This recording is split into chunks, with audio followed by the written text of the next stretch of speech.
क्या सचमुच आत्मा होती है? आध्यात्मिक हिंदी कहानी। प्रातःकाल का समय था। गुरुकुल में हर दिन की भांति गुरुजी अपने शिष्यों को शिक्षा दे रहे थे और उनका आज का विषय था आत्मा। आत्मा के बारे में बताते हुए गुरुजी ने गीता का यह श्लोक बोला, नैनम छिद्दन्ति शस्त्राणि नैनम दहति पावकः न चैन क्लेदयन्त्यापो न शोषयति मारुतः। अर्थात आत्मा को न शस्त्र छेद सकते हैं, न अग्नि जला सकती है, न जल उसे गला सकता है और न हवा उसे सुखा सकती है। इस आत्मा का कभी भी विनाश नहीं हो सकता, यह अविनाशी है। यह सुनकर एक शिष्य को बड़ी जिज्ञासा हुई। वह बोला, किंतु गुरुवर, यह कैसे संभव है? यदि आत्मा का अस्तित्व है, वो अविनाशी है, तो भला वो इस नाशवान शरीर में कैसे वास करती है और वो हमें दिखाई क्यों नहीं देती? क्या सचमुच आत्मा होती है? गुरुजी मुस्कुराए और बोले, पुत्र, आज तुम रसोई घर से एक कटोरा दूध ले लेना और उसे सुरक्षित अपने कमरे में रख देना और कल इसी समय वह कटोरा लेकर मेरे समक्ष यहाँ उपस्थित हो जाना। अगले दिन शिष्य कटोरा लेकर गुरुजी के समक्ष उपस्थित हो गया। गुरुजी ने उससे पूछा, क्या दूध आज भी पीने योग्य है? इस पर शिष्य बोला, नहीं गुरुजी, यह तो कल रात ही फट गया था, लेकिन इसका मेरे प्रश्न से क्या लेना देना?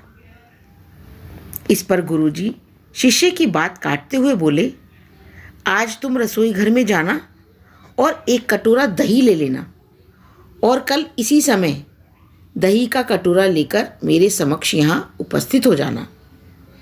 अगले दिन शिष्य सही समय पर गुरुजी के समक्ष उपस्थित हो गया।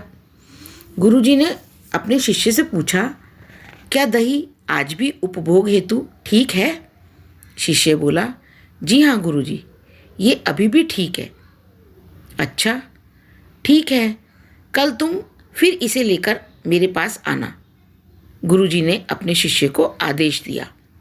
अगले दिन जब गुरुजी ने शिष्य से दही के बारे में पूछा तो उसने बताया कि दही में थोड़ी सी खटास आ चुकी थी और वह कुछ खराब लग रही है। इस पर गुरुजी ने कटोरा एक तरफ रखते हुए कहा, कोई बात नहीं, आज तुम रसोई से एक कटोरा घी लेकर आना और उसे तब लेकर आना जब वो खराब हो जाए। दिन बीतते गए पर घी तो खराब ही नहीं हुआ और शिष्य रोज खाली हाथी गुरुजी के समक्ष उपस्थित होता रहा। फिर एक दिन शिष्य से रहा नहीं गया और उसने अपने गुरु से पूछ ही लिया, गुरुवर, मैंने बहुत दिन पहले आपसे एक प्रश्न किया था कि यदि आत्मा का अस्तित्व है, वो अविनाशी है, तो भला वो इस नाशवान शरीर में कैसे वास करती है और फिर वह हमें दिखाई क्यों नहीं देती? क्या सचमुच आत्मा होती है? पर मेरे इस प्रश्न का उत्तर देने के बजाय आपने मुझे दूध, दही और घी में उलझा दिया। क्या आपके पास मेरे इस प्रश्न का कोई उत्तर नहीं है?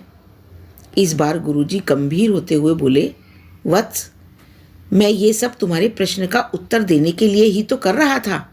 देखो, दूध, दही और घी सब दूध का ही हिस्सा हैं, लेकिन दूध एक दिन में खराब हो जाता है, दही 2-3 दिनों तक चलती है, लेकिन शुद्ध घी कभी खराब नहीं होता। इसी प्रकार आत्मा इस नाशवान शरीर में होते हुए भी ऐसी है कि उसे कभी नष्ट नहीं किया जा सकता। इस पर शिष्य ने कहा, ठीक है गुरुजी, मान लिया कि आत्मा अविनाशी है, लेकिन हमें घी तो दिखाई देता है पर आत्मा तो नहीं दिखती। शिष्य, गुरुजी बोले, घी अपने आप ही तो नहीं दिखता ना, पहले दूध में जामन डालकर दही में बदलना पड़ता है, फिर दही को मथकर उसे मक्खन में बदला जाता है, फिर कहीं जाकर जब मक्खन को सही तापमान पर घंटों पिघलाया जाता है तब जाकर घी बनता है। हर इंसान आत्मा का दर्शन यानी आत्मदर्शन कर सकता है, लेकिन उसके लिए पहले इस दूध रूपी शरीर को भजन रूपी जामन से पवित्र बनाना पड़ता है। उसके बाद कर्म की मथनी से इस शरीर को दीन दुखियों की सेवा में मथना होता है और फिर सालों तक साधना व तपस्या की आंच पर इसे तपाना होता है। तब जाकर आत्मदर्शन संभव हो पाता है। शिष्य गुरुजी की बात अच्छी तरह से समझ चुका था। आज उसकी जिज्ञासा शांत हो गई थी। उसने गुरुजी के चरण स्पर्श किए और आत्मदर्शन के मार्ग पर आगे बढ़ गया।